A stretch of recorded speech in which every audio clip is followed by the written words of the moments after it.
NFL Week 8 winners and losers. Let's start with the winners. The Jets, absolute winner. They finally got their first win of the season. They're going into a bye week, so Jets fans get to celebrate for 2 weeks. Absolute winner. We got the Chiefs. The Chiefs beat the Commanders. The Commanders didn't really have anybody special, but the Chiefs are back. They absolutely pounded them. The Chiefs are back. AFC Championships most likely, back to the Super Bowl.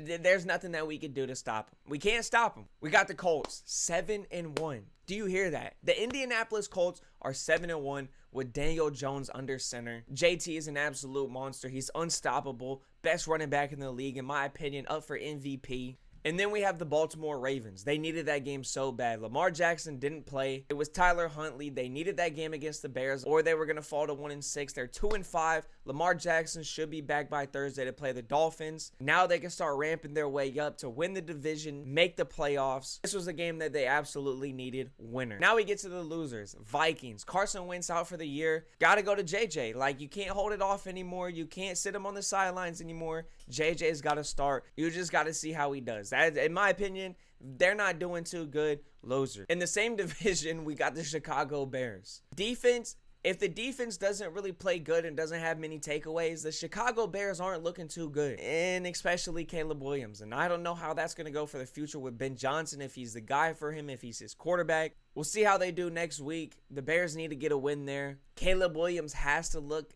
good at least, or there's going to be big questions and big problems concerning that. Next, we got the New York Giants. I mean, I couldn't really see their season going anywhere anyways, but the loss of Cam Scat definitely hurts, not just for hopes of maybe making the playoffs or having a winning record, but just the vibes of the team in general, of the vibes of the franchise. I mean, it was looking like Cam and Scat were the next Dak and Zeke from what I was looking at. Would also like to say prayers up to Cam Scat. Hope everything goes well with his ankle. Hope he heals up well. Hope he comes back next season even better. And then the last loser we got on the list is the Dallas Cowboys, because my God, is this team the most winning losing team that I've ever seen. Their defense is so atrocious.